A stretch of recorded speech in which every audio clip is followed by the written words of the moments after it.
আসসালামু আলাইকুম। আশা করছি সকলে ভালো আছেন। আজকের ভিডিওতে আমরা আলোচনা করব খুবই গুরুত্বপূর্ণ এবং ছোট্ট একটা টিপস নিয়ে। সেটি হচ্ছে আমরা যারা ইউটিউব কন্টেন্ট ক্রিয়েটর রয়েছি আমাদের একটি কমন সমস্যা এখন ফেস করছি। সেটি হচ্ছে ইউটিউবের নতুন আপডেট আসার কারণে আপনার বা আমার আপলোড করা ভিডিওগুলো অটো ডাইভার্ট হয়ে ইংরেজিতে উপস্থাপিত হচ্ছে। এতে করে আপনাদের দর্শকের দৃষ্টি আকর্ষণ করছে না এবং দর্শকরা 2-1 সেকেন্ড বা 3 সেকেন্ড দেখার পর সেই ভিডিওটি স্কিপ করে চলে যাচ্ছে।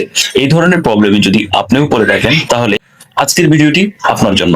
তো চলুন আমরা কিভাবে অটো ডেবিট এই অপশনটিকে বন্ধ করব খুব সহজে। এর জন্য চলে যাব আমরা সরাসরি গুগল ক্রোম বাজারে এবং এখান থেকে সার্চ করব ওয়াইটি স্টুডিও লিখে। তারপর দেখতে পাচ্ছেন এরকম একটি ইন্টারফেসে নিয়ে চলে আসবে। প্রথম যে ওয়েবসাইটে রয়েছে তার উপর একটু চেপে ধরবেন, দেন এখান থেকে ওপেন নিউ ট্যাব এই অপশনের উপর একটি ট্যাপ করে দিবেন। দেন এখান থেকে উপরে যে দেখতে পাচ্ছেন একটি বক্স আইকন রয়েছে তার উপর একটি ট্যাপ করে দিবেন। দেন এখান থেকে দ্বিতীয় অর্থাৎ লাস্টের যে পেজ রয়েছে তার উপর ট্যাপ করে দিবেন। তাহলে কিন্তু আপনাকে ওয়াইটি স্টুডিও যে অফিসিয়াল ওয়েবসাইট রয়েছে সেখানে নিয়ে যাবে। আর যদি আপনি এভাবে ক্লিক না করেন তাহলে আপনার ওয়াইটি স্টুডিও অ্যাপসে নিয়ে যাবে, তখন কিন্তু কাজ করতে অসুবিধা হবে।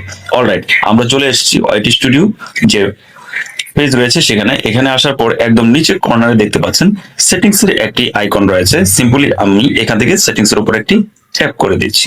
দেন এরকম একটি ইন্টারফেস আসবে। এখান থেকে একটু জুম করে নিচ্ছি আপনাদের দেখানোর সুবিধার্থে।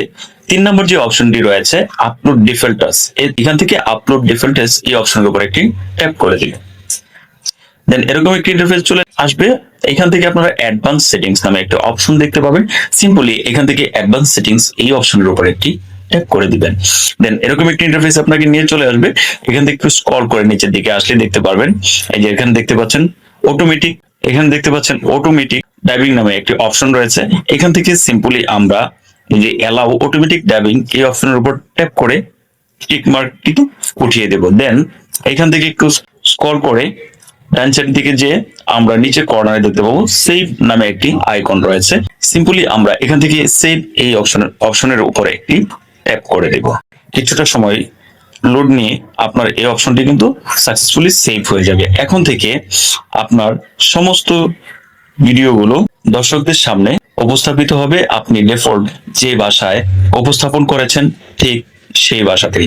তাছাড়াও আপনি যদি চান যে আপনার ইউটিউবের ভিডিওগুলো অটো ডেবিট অপশনটি চালু করে রাখবেন, অর্থাৎ আপনি যে দেশ থেকে ভিডিও ছাড়ছেন সেই দেশ থেকে ছাড়াও অন্যান্য দেশে অর্থাৎ ইংলিশ ভাষাভাষী মানুষ যেন শুনতে পায়, তাহলে সেম সিস্টেমে আপনারা এই অপশনটিকে আবারও এনাবল করে নেবেন। তো আশা করি আপনারা বুঝতে পেরেছেন এবং ভিডিওটি যদি আপনাদের ভালো লেগে যায় তাহলে একটি লাইক এবং একটি কমেন্টস করে দিবেন। দেখা হচ্ছে পরবর্তী ভিডিওতে ইনশাআল্লাহ।